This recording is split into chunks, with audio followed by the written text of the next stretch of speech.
How's it going? Hard Talk Radio. I'm your host, MrDeadman.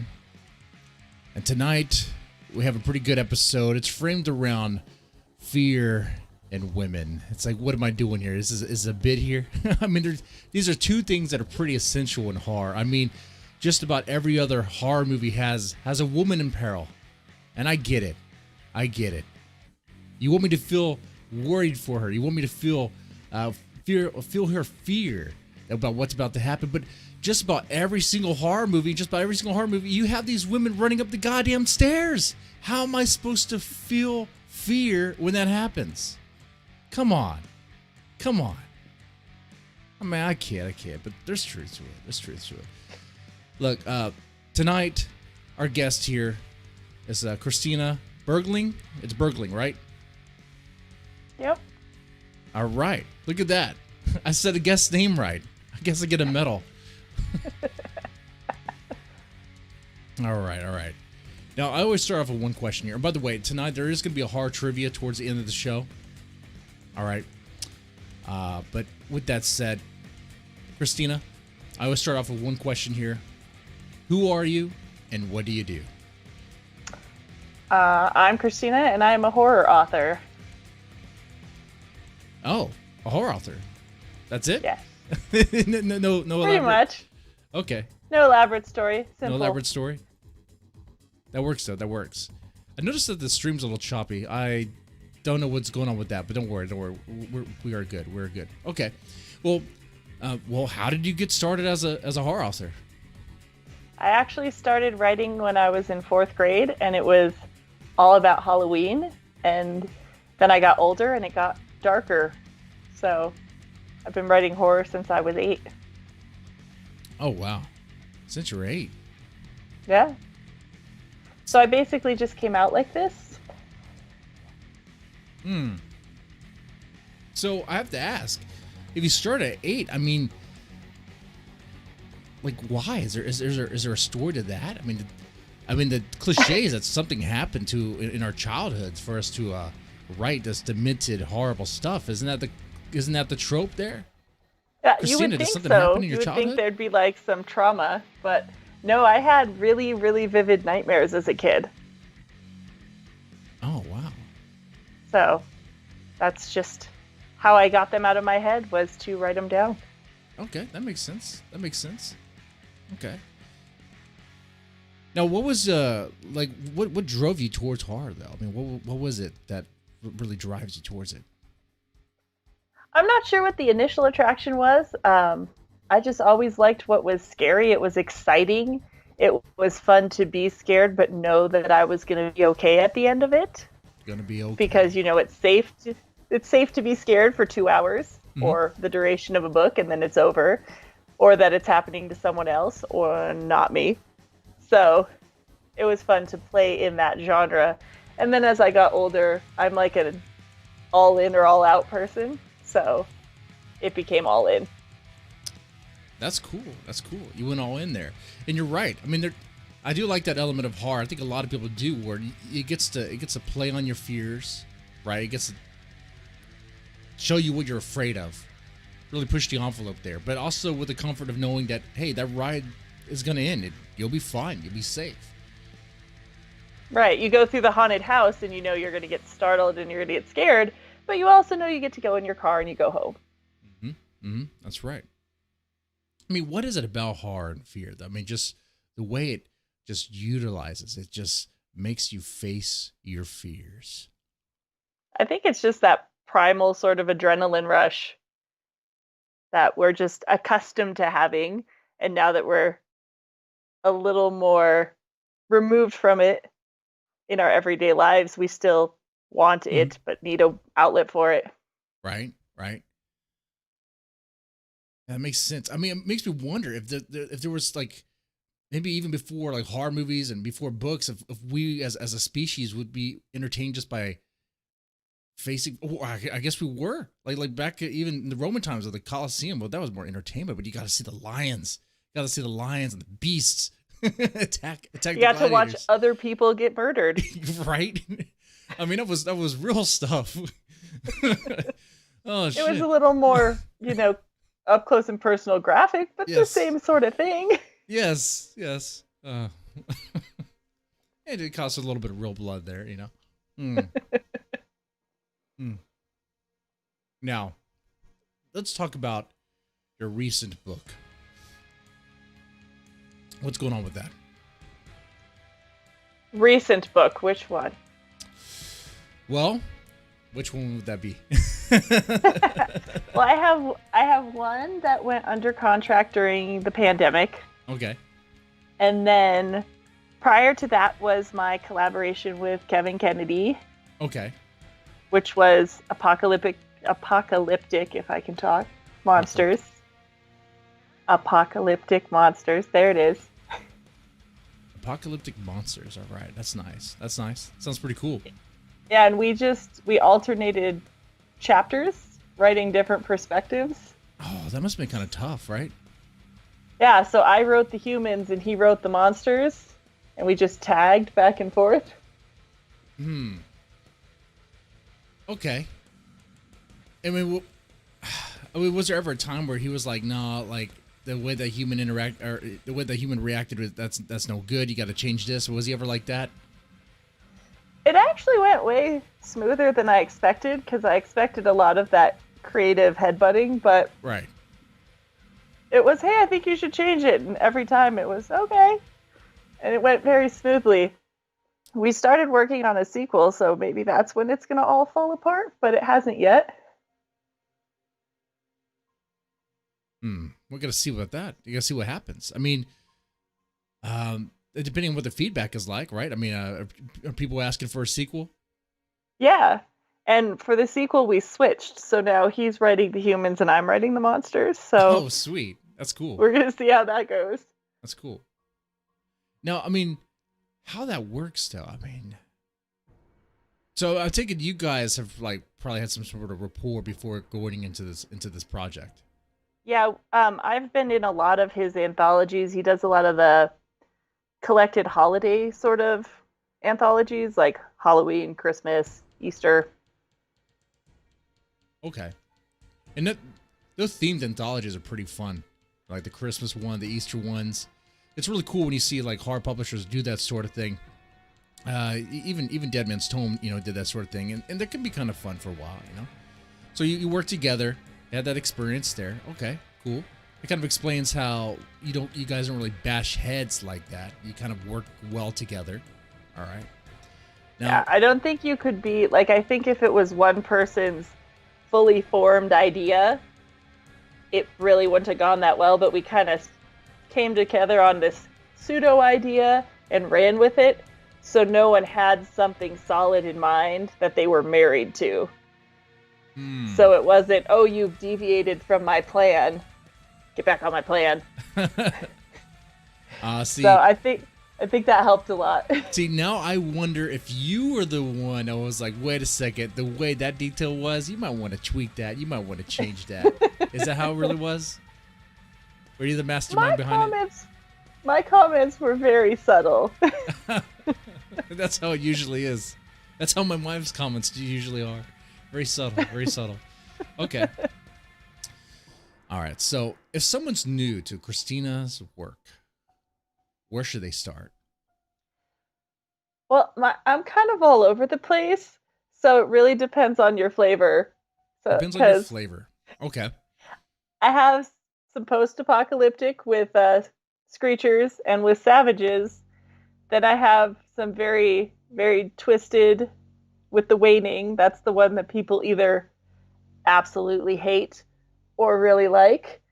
And then I have horror comedy with The Rest Will Come, which is about online dating. So it's kind of all over the place. Really, you got to pick your subgenre. Now let's say The Rest Will Come, because that's the book I'm looking at right here on Kindle. The Rest Will Come. It has a very captivating cover. Like it just draws your attention. You just see the it. big bloody cleaver. Yeah. Yes, yes. The nice looking woman and the bloody cleaver. I like that juxtaposition there. So that one is about a woman who, gets divorced and starts online dating and snaps and decides that it would be better to kill her dates than to try to marry them. Why is that? Well, at the time of this book, I was witnessing someone who got divorced and started online dating, and it was a shit show. And I was like, how are you doing this? How do you keep going back? How have you not murdered them all? And then I was like, oh my God, you should murder them all in this book that I'm now writing. Yes, online dating is an absolute nightmare. It seems horrible. Oh yeah. I mean, as a married man looking at it, I'm glad I don't have to worry about that at all. It would be a train wreck, a dumpster fire. It looks like. Yeah. So it makes sense. It might as well just murder them all. I mean, hell, have them lie, right? They lie about their height. You said you're 6'2", but you're 5'2". You're a manlet. Yeah. And you said you were 8, but you're only 2. If you know what I'm talking about. No. You get out of here. Yeah, and all that's in there. All the lying and all of that. And finally, she just snaps and she's like, to hell with it. It feels much better to murder them than to try to find one that's decent. Well, now, writing that book, did you have to research how to properly get rid of a body? Or did you already know how to do that? There were a lot of couch discussions and Google searches. My husband always jokes that he's the safest motherfucker alive because my internet search history is so damning that I could never murder him and get away with it. So, you gotta bleach that stuff. It's so tainted. We debated at length, would a sawzall be the best for cutting through an elbow? Or how many segments does the body need to be in for this woman to carry it somewhere? And how long would it take her to get through the spine? And I mean, there was a lot of heated debate on this subject. How much blood really comes out of a body, and where would she put it once it's in the bucket? Right. But the best place to actually start cutting up the body, where is that going to be? The bathtub, right? I mean, is that the place? The bathtub? I think there was a bathtub. There's also a garage, a la Dexter, with all the plastic. Yeah. But that's a lot of plastic. No hardware but stores. Then she had to get rid of the plastic. Yeah, it's hard to throw that away. I mean, what are you going to do? Put that in the trash can and just put it out for trash pickup? I ended up having her hike into the mountains and get rid of everything. I'm surprised a bear didn't attack her while she's doing That should have been the twist, that she gets eaten by a bear. Eaten by a bear. Yeah, that's your real man right there. That was the poetic ending when she finds the bear. I like that story. This is cool. Now, on this particular one, The Rest Will Come. What were some of the hurdles and obstacles on writing that book? Well, since it was so grounded in someone's actual life, it was a challenge to pick out what to keep in and what to fictionalize. At a certain point, I had her read it and I was like, do you want me to change some of this? Because this is literally your life. Do you want this in a book? So, and then, when it's coming from real life, you never know if you've put in enough detail for the people who weren't there. Yeah. Okay. See, it takes some stuff out because it's based on real life. You probably changed characters' names and all that. Okay. Right. I take it that happened. That probably happened. A little bit. Okay. Okay. So there's some little inside jokes between you and her kind of left in, little breadcrumbs that you guys left. There are many Easter eggs in there. Easter eggs. Oh, nice. Yeah. I'm a character in the book. Obviously not the character, but I'm in there. You're the one teaching her how to do it. You're the one who's accessing the deep web. Knowing all the secrets. Okay. All right. I see how this is. What's the feedback been like? It's relatively positive, especially from women who are sick of online dating. There's with horror, there's usually the expectation of, building action, and you get to a certain point and then it's just splatter till the end. Mm-hmm. So there are complaints that there's too much backstory. Too much backstory? Too much pushing her to the cliff before she jumps off of it. Oh, okay. All right. So these guys wanted to rush to the climax, want to rush to that, I guess, the money shot, the money moment, the payoff moment with all the blood. Okay. Yeah. Well, sometimes you can't rush a good thing. Yeah, and I mean, if I'm having this average girl just randomly start offing dudes, I really thought I needed to push her pretty far. Right, I would think so. I was like, if she just snaps and starts killing people, that doesn't make a whole lot of sense. Right, she's not a psychopath then. She becomes a psychopath later. I mean, does she feel any sympathy, anything at all? She has like a fleeting bit of remorse, and then it kind of goes away. No, I have to ask. Is she wearing white while doing this? Because that would be horrible. No, the cover does not match her actual wardrobe in the book. Okay. Because, guys, while this show isn't where you actually go to get real information how to get rid of a body, I'm surprised. We do have these conversations from time to time, various guests, right? That's why I'd say this show could be hit by YouTube at any time. Susan Wojcicki probably doesn't like us talking about how to get rid of a body, Wearing a white dress, wearing white clothing is not good. Would you wear a white dress shirt while you're eating buffalo wings? No. So why would you wear it when you're trying to cut up a body? It doesn't make any sense. Or with a huge bloody cleaver. Yep. right. But it just makes for a good cover, and it kind of shows that she's like clean, and there's something to worry about with her. Except for that she's a killer. Now, in this story, and it might be giving away something here, but is there some humanity left in her? I mean, is there a chance for Mr. Right to come in and, I don't know, change her from a killer? I would say that she is definitely not like full cold-hearted psycho by the end. Oh, okay. So Mr. Right does come in. She meets a man that she can't kill, doesn't want to kill. You're the one. You're the keeper. I'm not saying anything. Your bio actually matched who you are. You are the right height. Mm-hmm. You're the right height, and you weren't secretly married. Look at that. Look at you. You are a winner. You have literally listed off like every guy in the book. It's not. Yeah. They're tropes for a reason. Yes. Tropes, cliches for a reason, man. Because people do them. They're so predictable sometimes, but people do. Oh, man. Or they'll have stolen valor and pretend like they're a soldier or a warrior, a veteran, when they're actually not. Oh, that's bullshit. That's a crime. They're wearing the wrong patch on the wrong uniform, and it. Wait, that is a crime, right? Should be. Yeah. Okay. The rest will come. Now, were there any reviewers were there any male reviewers? I mean, anything? I think on Amazon there's some male reviewers. I can't remember if any on the blog tour were men. Okay. Now, this story, was it self-published or was it through a publisher? It's through Limitless Publishing out in Hawaii. Okay. And now, what was your experience working with them?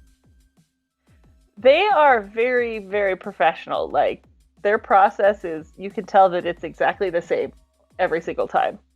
Because it was this long for editing, this long for cover. I don't think anyone along the process besides my editor actually read the book, but they also are not a horror publisher, so they didn't really know what to do with me.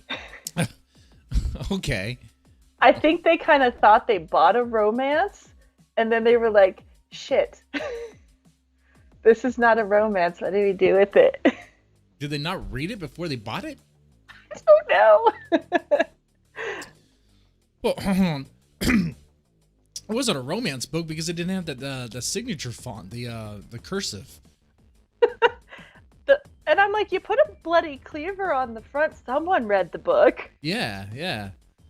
And then they sent me this back cover blurb that we went round and round about. And I was like, this is not what's in the story. They're like, but it sounds great. I'm like, you are going to get the worst reviews for this not matching the book. Please do not put this on the book. I was like, this sounds like a romance novel. It's not the book. Well, I mean, how did it do? I mean, how were the sales? They did okay in the beginning, and they kind of like. Okay. Now, have you also you self-publish your books? Some of them, right? I think. All of mine have come from like an indie publisher. An indie publisher. Okay. I was wondering if you did self-publish, and that way we can have a little comparison there. Now, working with different publishers, especially smaller ones like indie ones, like have you noticed a difference? Some, I guess, not trying to start any drama, but I guess some that may be more equipped, or at least seem to be better at helping with marketing and things like that. I have had some who like start out really into the marketing, and then after the launch, never really was like a steady pace of marketing. Like sometimes there's some investment in the beginning. It never seems to be long term. Some of them have been like, here are all the things we want you to do. Like but buy ads, run posts, all that stuff. Right. The first one I ever had that went under was really invested, but then they went under. So. Right. They went under, so it's like, okay. So it didn't really work out. Maybe they were too invested. I don't know. Yeah. Well, that sounds like a good book, though. Definitely. Guys, if you're interested in that book, definitely check it out. I'll put the link in the chat. Let me go ahead and click on that book again so I can get that link here. All right. Now, I do plan on talking about some others, definitely other titles that you have here, because you have quite a bit. While I do this, though, I guess now's a good time, I guess relevant to, I mean, did you have any difficulty in this? Well, I hate this question kind of sort of, because some people kind of roll their eyes being like, oh, because she's a woman, she has some difficulty with this. But I mean, did you have some difficulty with it being that you're a woman? Well, I mean, I guess the understanding in the horror genre is that if you publish under a female name, you don't sell. Like, that is what you're told as a woman coming into the genre. I've heard that. I absolutely refuse to not publish under my name. Like, I don't care. So I have no basis for comparison, because I'm not going to not publish under my name. Right. I'm just going to struggle it out. So I can't direct compare, because I've never like published as me and then published as boy me. So I don't know for sure, but that is the said thing. That'd be interesting, though. I'm curious. Like, if you published it under as Chris Bergling instead of Christina Bergling, right. I wonder what would happen. Yeah, and I've met so many female horror authors who are like first two initials, last name. And I'm like, no, God damn it, I'm not doing it. Like J.K. Rowling's, stuff like that? Yeah. And they'll have like some weird abstract profile picture, and no. Okay. Someone in the chat said you could come out as transgender, and that could be interesting. Have you thought about that, or what are your thoughts on that? I feel like that's cheating if it's not legit. Right, it would be cheating if it's not legit. I 100% agree with that. Let's see. Definitely another title that caught my eye is Screechers. That's the one you were talking about before. Yeah, the collab. Yes. This one looks pretty good. It's a real short, quick read too. Oh. Most of the feedback we got was like, sit down and read it in an afternoon. But that's kind of cool, though. Some people like that. I mean, especially when, like, people are so distracted. Video games, Netflix, porn. reading books. It's hard, and there's a bunch of things that people have to do. You just put this book in between two of those things, and you'll be fine. Yeah, right. Two of those things. Okay, so Screechers. Let's talk a little bit more about that particular title there. Now we kind of did that a little bit, being how was it difficult for you to collab? It definitely doesn't sound like it was, but tell me a little bit. Like, I mean, there had been something to it though. I imagine, because you're writing in response to his monsters, what he creates. I mean, you're writing the human perspective, he's writing the monster perspective. This sounds like sounds like there'd be some difficult things there. Oh, we even made it more complicated because we threw in another friend of mine to do the art. So we threw in another artistic collaboration. Oh, damn. Like the front cover, a friend of mine drew the monsters from his description. So we had more artistic vision flying in there. So, okay. And he did a bunch of sketches that I think got included in the paperback. I don't even remember. But I kind of went in with it like the main idea came from Kevin. And I was like, sweet, give me the people. Give me the humans. I love to write what's wrong with people. Like, give me that part. And I was like, you start and I will just follow. So I had like my idea for twin brothers who fought a lot and one other survivor that one of the brothers didn't like. So those are my humans. Oh, their sister? Their little sister? No, just another dude. Oh, just another dude? Oh, okay. Yeah. So Kevin would write a chapter and I would write mine in response. And I had like no plan, no outline, nothing. just winging it, just sort of, he would write a chapter and I was like, and now they're going here. He would write another chapter and I'm like, and now they're going there. Okay. And I feel like if I had a plan, we would have fought a lot. So it was easy to just not have a plan at all. And it was, okay. I've done different writing prompt exercises with writer friends where we'll do story tag where we'll pass a story back and forth like every paragraph. And it was like that, but with chapters. Okay, that seems pretty cool. I mean, do you normally write like that without any sort of outline? I used to, and then I tried to write novels, and I had to stop and write outlines because they would end up somewhere I had no idea. Because I'll usually have an ending in mind for a novel, and if I don't have an outline, my ending's over here, and the story's gone over here, and I don't know how the fuck it happened. So I have to at least give myself some breadcrumbs to get there. Right? Otherwise, we'd be pulling Stephen King and just having multiple endings. Be like, come on, guy. You already ended it. We don't need to know everything else. We're good. All right. Yeah, but if I had a preference, I would not make an outline because I hate them, but I need them now. Okay. Now, what are some of the juicy details you can give us about this post-apocalyptic novella called Screechers? And I'm going to put it on the screen here for you guys to see it. Well, what actually ends up happening is the monsters, and I can't believe I'm saying this. You're welcome, Kevin. The monsters are more interesting than the people. Oh, really? Yes. So you end up with this primary monster who kind of decides to leave this burned out city and gets followed by one of the younger creatures they've never interacted before. And they kind of bond together as a family as they're exploring and all of this. And it's much more, empathetic and relatable than my people. Well, he definitely he definitely fulfilled your role of writing messed up people. Broken people. Yeah, my people fought a lot. Look at that. That's kind of interesting. It's the monsters that are more human than the humans. Was that planned from the get-go? I mean, with me writing the people, we all knew that was coming. This was brought up in the chat. I don't know if I should ask this. Was there any hot monster erotica in Shane? Is this erotica? Is this There's not any erotica in this. There's Okay.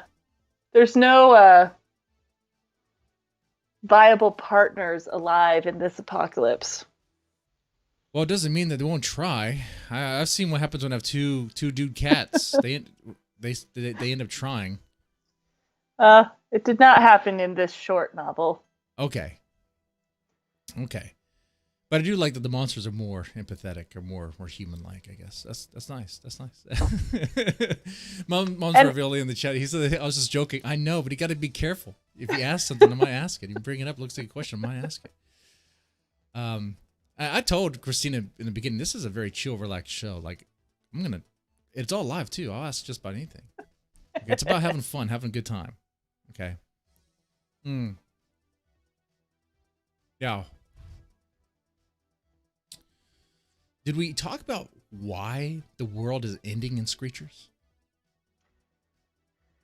I Is it don't climate know change? I don't know that we got into a bunch of detail. I mean, it's your typical kind of Mad Max type burned out apocalypse. I don't know that we got into if it was a nuclear Ooh, that's cool. type deal. I think it might have been. That's what creates the sort of mutant monsters running around. It was not my chapter, so I don't remember. Okay. Okay. Interesting. Now, it looks like it's been received very well. I'm looking at 4.5 stars with 48 ratings. I mean, that's pretty good. What any responses? I mean, have you read the feedback? Have you received any feedback? Yeah, I've read the reviews and everyone seems to enjoy it. Have asked for a second one, which is why we started one. So I'm happy they like it. It was fun to write. Hey, if you enjoy writing it and people are wanting more, definitely do that. I mean, I've seen people in the indie scene, they just keep on coming out with sequels after sequels after sequels of their same book, but hey, their fans love it. One I think of is, I think the book is called I can't remember now. I think Dying Days or Dead Days, whatever.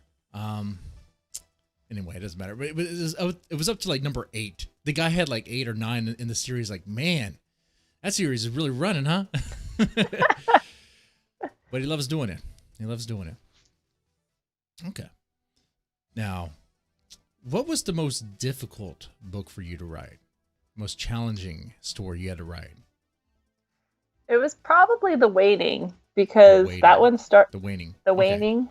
Yeah, that one started off as a 20-page short. And then my publisher at the time asked for a second book. And I was like, okay, let's do this one. And it's literally a girl in a cage for the whole book. And so it's a challenge to write just that for so long. So it's just about a girl that's in a cage? Mm-hmm. How did you do that? So for the whole, and it's 183 pages. Yeah. Of a woman in the cage. So it's about her experience being trapped in there and all that.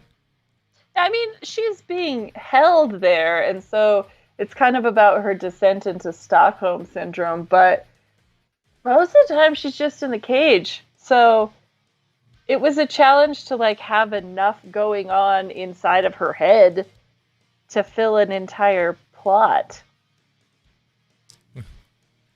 That's kind of cool. So you're in her head and what she kind of experiences and all that. That's pretty neat.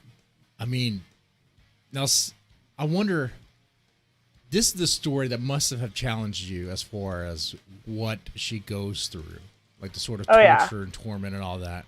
Mm-hmm. Yeah, and this is the book that people either really like or fucking hate. Hey, I had a guest on, I think, before you, C. Derek Miller. He mentioned the same thing. How he had a book that where you're in the person's head the whole time, through all their experiences, and people hated that. They either loved it or hated it.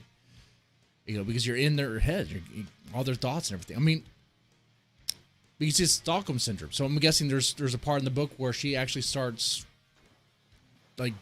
making excuses for the torture she's going through and all that? Yeah, starts getting uncomfortable with the idea of getting out, starts not really trying to get out anymore. Oh, wow. Like her whole thought processes start shifting from fixation on her old life and getting out to kind of just not anymore. Just not. Okay. I mean, did you have to ask, Christina? You seem like a really nice person, but I have to ask, did you have to channel into deep, dark, repressed memories for this one? So when my stepmother read this, she's like, if we hadn't kept track of you your whole life, I'd be really concerned that you had been kidnapped at some point. That's good. That's good. I was like, I'm going to take that as some sort of compliment. Well, definitely. Definitely as a horror writer, yeah. It's like, but you have kept track of me. I haven't disappeared for like 9 months or something, so... Are you sure, though? Have you not been in a cage? Nightmares all the time. Nightmares. The nightmares are the cage. The nightmares are the cage. Look at that. Okay. So if you had, let's say someone was on the fence about buying this particular book, The Waning. They needed a little bit of convincing. What would you tell them? What would your pitch be? Well, my pitch would be that it is just about her psychological journey. It's not about the torture. It's not about being in the cage. It's about her actual breakdown and experience. And that is what's interesting about it. Okay. That's cool. Yeah, I'll have to ask too. The people who didn't like the book, what did they say? Torture porn. Oh, see.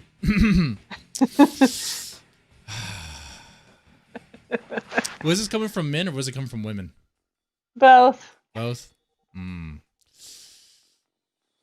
Oh, what do you say? What do you say in response to that? Oh, The Waning's just torture porn. I'm like, oh, no. No, yeah. See, there's a deeper meaning behind that.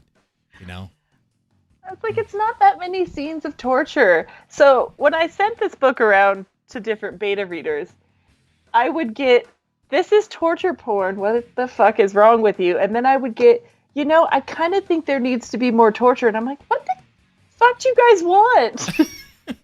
One half wants more torture. The other half is like, oh, I can't take it. I was like, I can't make you guys happy. Right. Oh. I was like, so I'm going to leave it right here in the middle.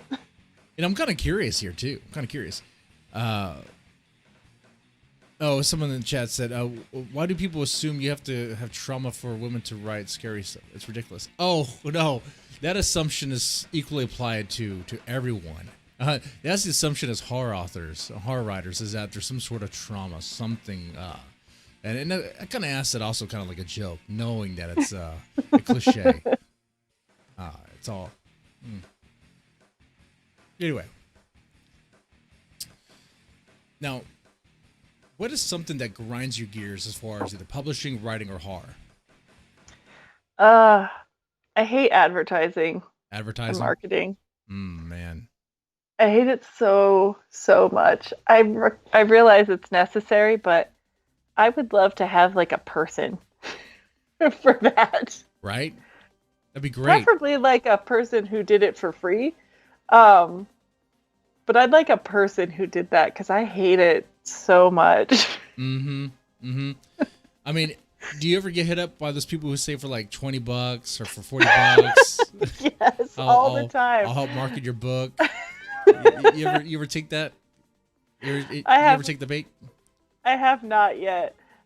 Oh, I just feel like such an asshole posting about my own stuff all the time.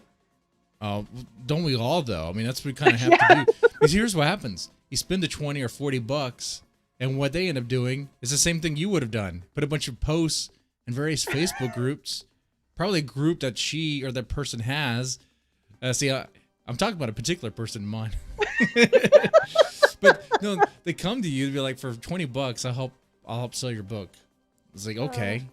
It'll be like, oh, I'm a marketer. I know what to do. All this stuff. It's like, okay. You spend the money, and you see for consistently for like 3 or 4 days, they just post the same posts that you could have done. Could have yourself, yeah. Yeah. I would just like to see like genuine word of mouth spread about my books, like someone who actually read it, actually liked it, and just told someone. That's all I want. Like genuine word of mouth, not this bullshit $20 word of mouth. Right. The real kind. Right. You know what, too? That genuine word of mouth, that's where it actually, I think you actually get traction that way. You actually get some transactions, and like, even though this show, for example, maybe has like a small audience, whatever, a handful of people maybe later on that come and watch it, just through our interaction here, interaction with the chat, I mean, I'm not guaranteeing that you'll definitely sell a copy, but I'm saying that usually through this interaction, I notice it happens sometimes. It happens. You know, and when people actually will say, because when was the last time you were actually motivated to buy something because of an ad? Never. Right? Maybe like some random Christmas gift that I didn't think of that Facebook heard my husband say he wanted near my phone. Right. And I was like, oh, damn, he would like a giant blanket. How did you know? Because they're spying. They listen. They because do. Because my phone listened to him when I didn't. And then that's true. That's true. Our technologies do listen. It's funny because they either listen or they they watch your browsing history stuff, all the cookies or whatever. They're probably, the router's probably looking on his phone to see what he's shopping for. And they're like, hey, he's looking for this. Oh. And then, you see meat cleavers and, and a lot of plastic wrap. And it's like, oh, man, okay. All right, Amazon. All right, Google, I get it. You would like me to get away with it. I got it. I cannot spend money in prison. You're right. Okay. Now, man, writing. It's such a hard thing, right? I mean, tell me about that. Come on. I know you have something on your chest. Well, I just did the, 50,000 words last month. 50,000 words. Yeah, and I think it only happened because of quarantine, let's be real. Yeah. It almost killed me. I think I almost got divorced. But it happened. I haven't read them because I'm scared that they're going to be real bad. Oh, you did all those words. Oh, man. And they're all there in a document. Ooh. And it's a short. Are you working on a short story or working on a novel right now? No, I finished off a new novel, so it exists. It's cooling. I'm going to look at it in January. Oh, okay. Yeah, give us some time. That's actually the best way to do it. You give us some time, that way you look at it and you're not like looking. You're not reading what you want to read. You're reading what's actually there. Exactly. If I read it now, I'm going to be like, yes, of course that word is there that I meant to be there. Yeah, it's like the equivalent of writing everything stoned and coming back to it, be like, what the fuck is this? Okay. Now,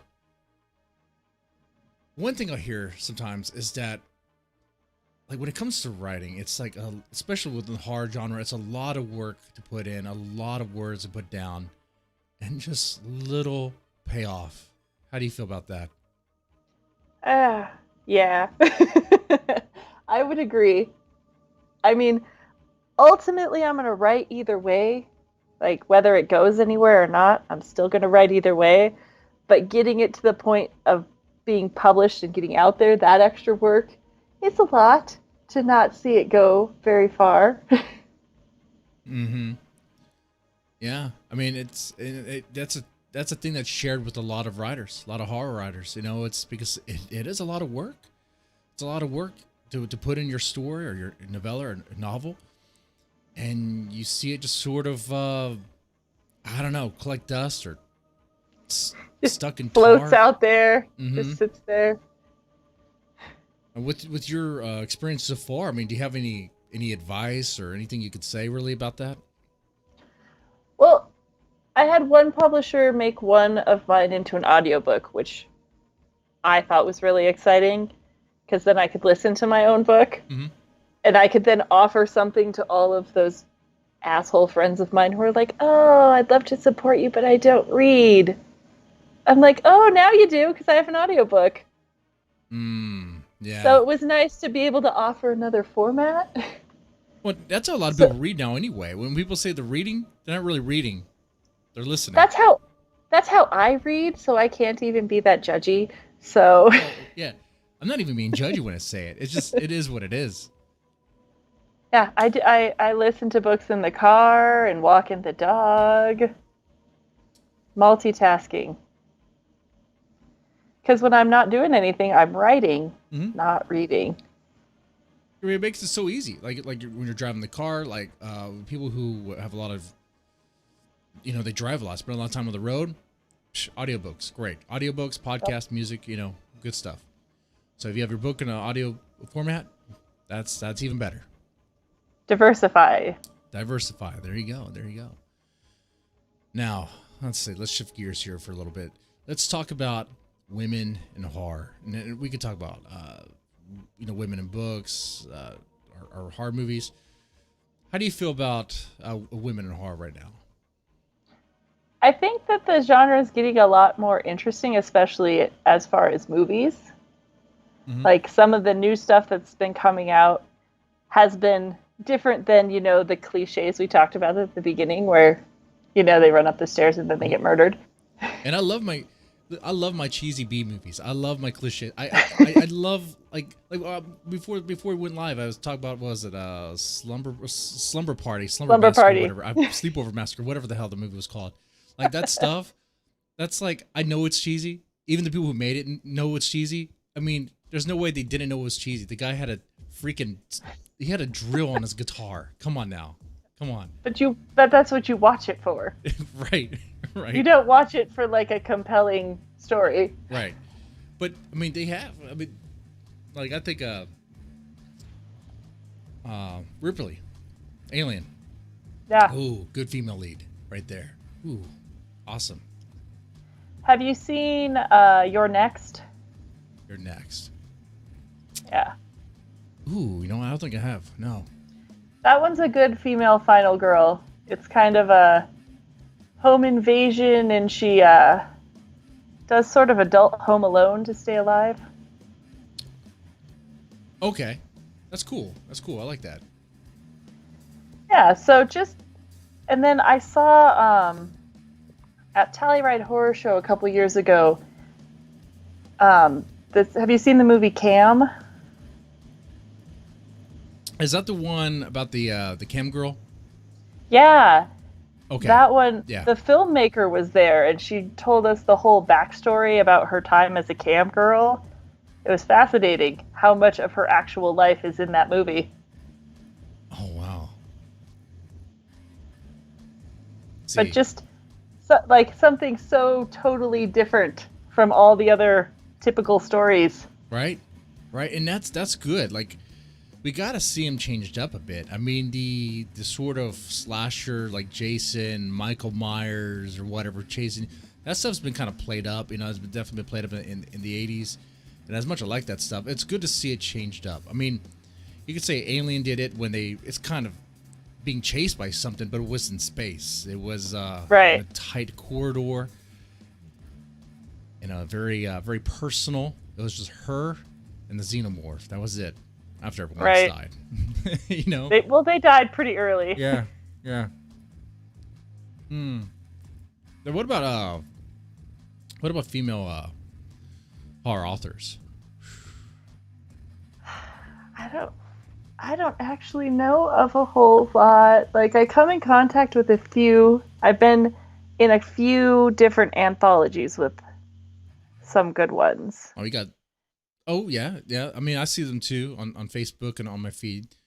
Man, in fact, I have a...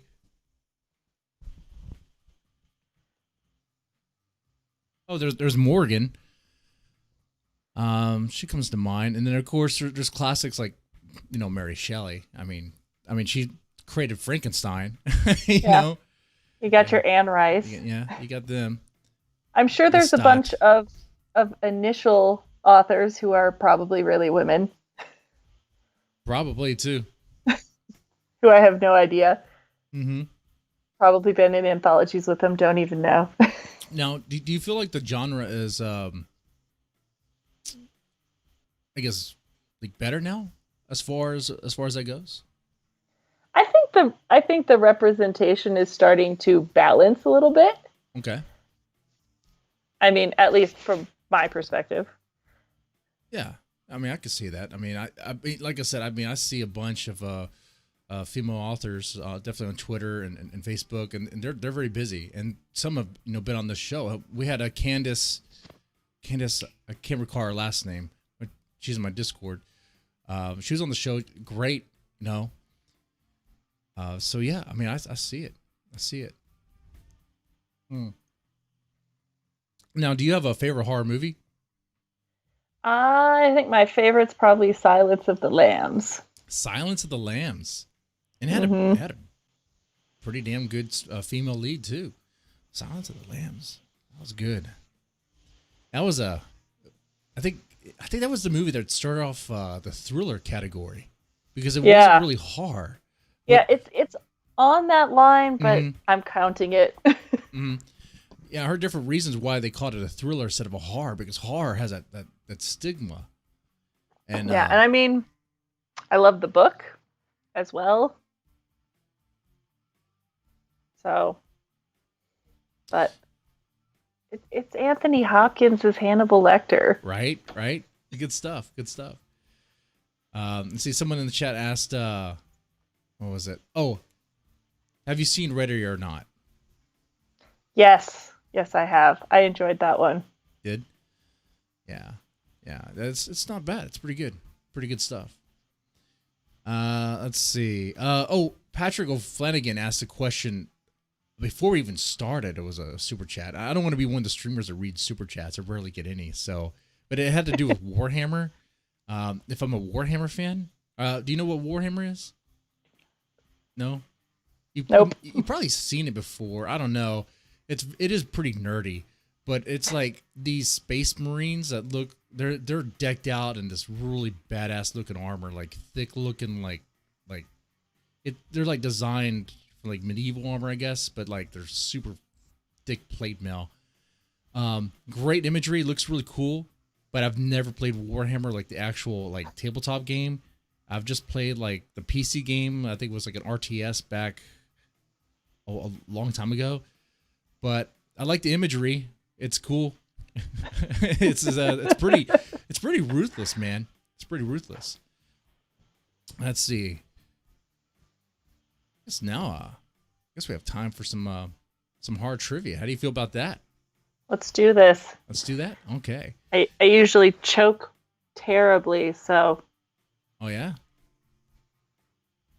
All right. So what I'm gonna do, guys? I'm gonna do the hard trivia. You guys can call in too. Let me go ahead and look at our. I should be able to put the link in the chat. Let's see.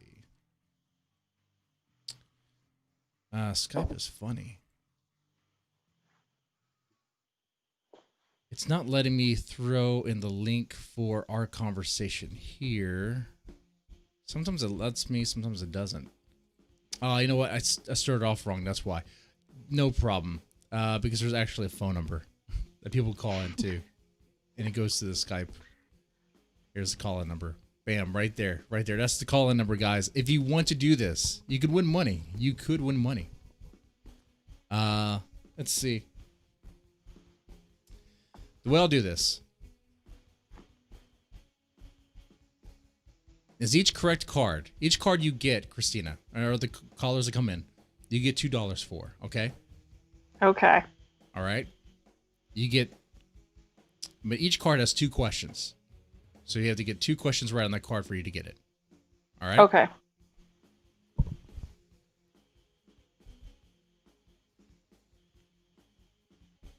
All right. What horror film was Eli Roth's directorial debut?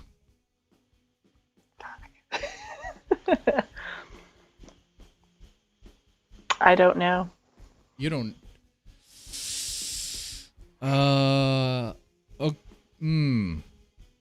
Man.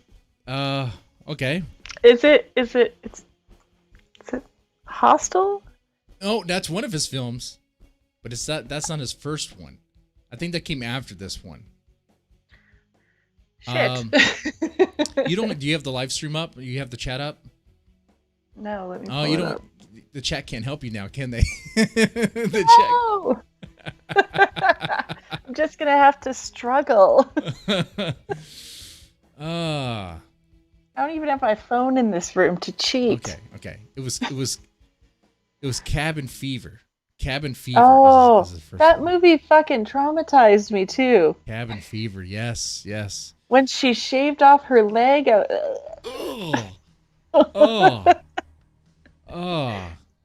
See, I was so traumatized I didn't even read the credits. Oh God. Yeah. All right.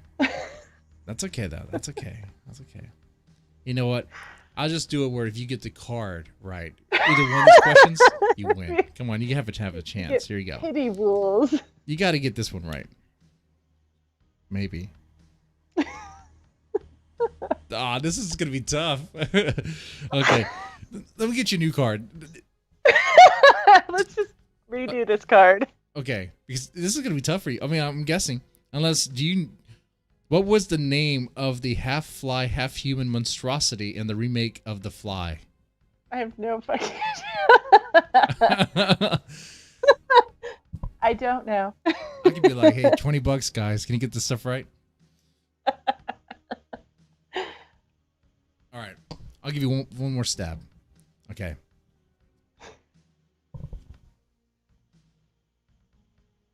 Is there like an easy deck? Okay.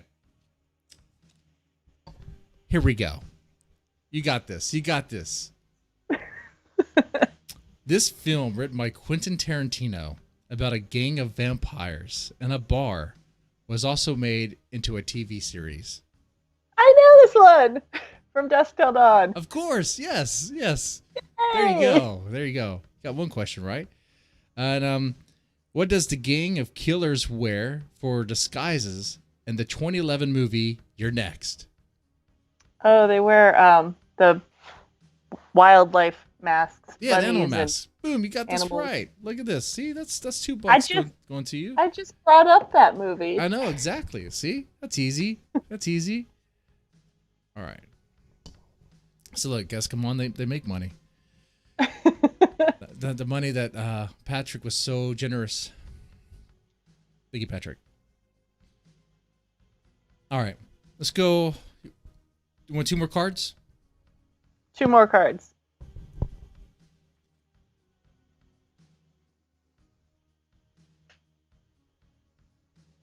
Okay, you got to get these.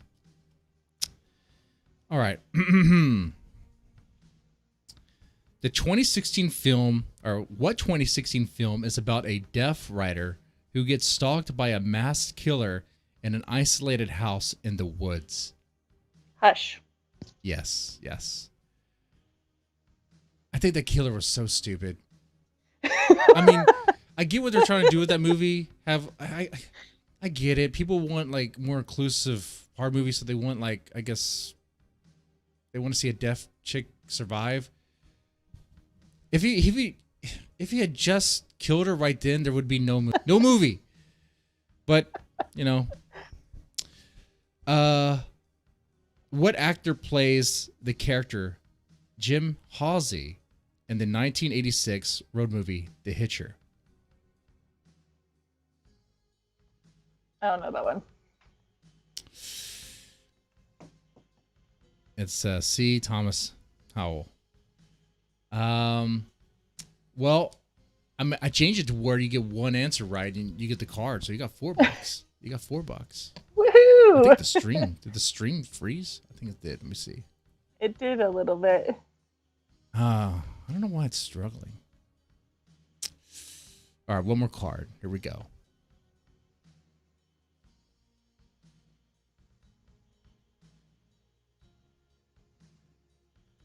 Oh yeah, this is gonna be a good one. You like before I read this, do you like 1980s horror? Are you pretty savvy in 1980s Like the 1980s? It's hit and miss. Hit and miss? Because I had a very sheltered childhood, so it's all been like backwards research. So we'll see. Okay. Let me get another card then. One moment. Oh. This is super simple. Super simple. What is the name of the ancient horned demonic spirit who punished those who have lost the Christmas spirit? Krampus. Yes, there you go. And Reverend Cotton Marcus participates in a documentary. Dang, I can't read. Trying to expose individuals who fake being possessed in this 2010 supernatural horror film. Oh God, which one is that? I'll give you a hint. The title makes it seem like it's going to be the last one, but it's not. Is it The Last Exorcism? Yes. There you go. You just made $6. Look at that. Woo! $6. Guys, do y'all want to call in? Here's the phone number. It works. You could literally just call in now, and I'll ask you questions. And I wouldn't have even been competition. Well, I'll wait for any potential callers, maybe, if they want to make some money, you know.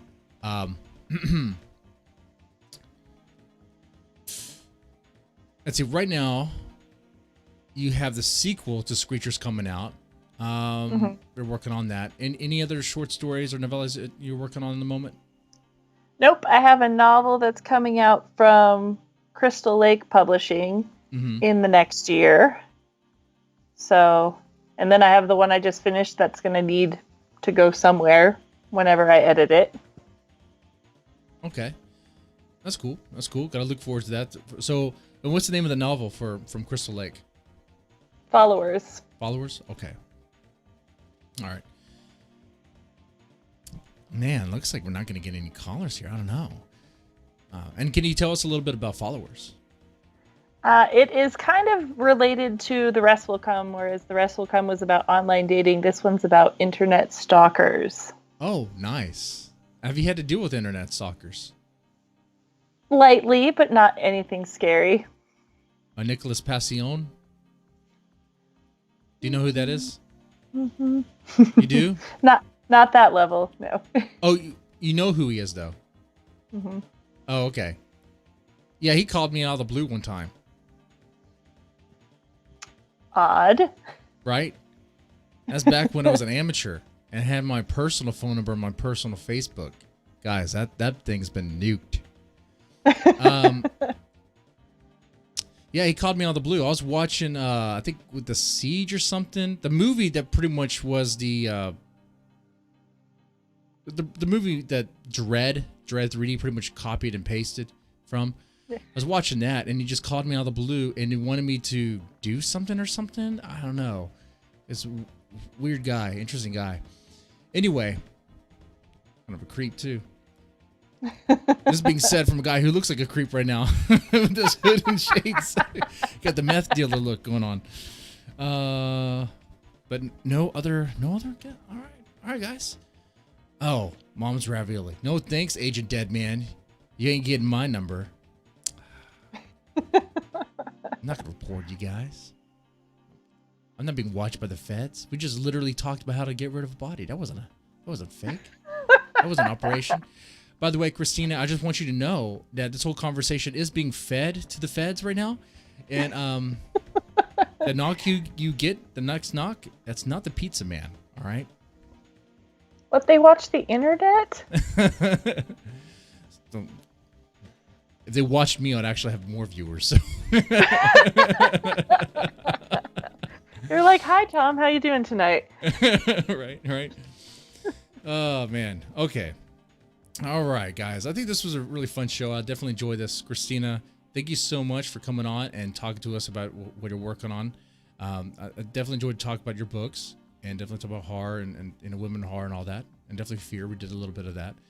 And the horror trivia. It was fun. Did you have a good time? I did. Thanks for having me. All right. Well, ladies and gentlemen, if you made it this far, press the like button, share, subscribe definitely. And definitely share because that's what definitely helps. And you guys take it easy.